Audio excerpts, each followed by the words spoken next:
కాంగ్రెస్ గవర్నమెంట్లో మీరెవరు భయపడే అవసరం లేదు నేను చెప్తా ఉన్నా.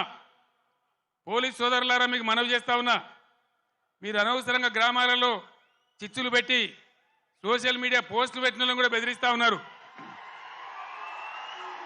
ఇది మంచిది కాదు.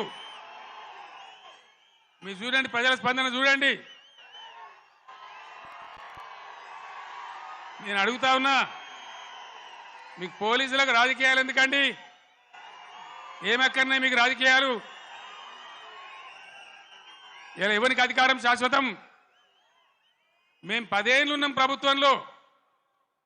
మా మీద కూడా కొన్ని కుక్కలు మొరిగినా కానీ ఏమని పాపాన పడిపోతాడన్నాం, కానీ మేము ఈ దౌర్జన్యాలు చేయలే. మేము ఉన్ననాడు కనుక పోలీసులు ఇయ్యాల చేసే దౌర్జన్యాలు పోలీసుతో చేయిస్తే ఈ కాంగ్రెస్ వాడు ఒక్కడు మిగులునా అసలు ఈ రాష్ట్రంలో? మేము అటుపోలే, ఆ దారి పట్టలే.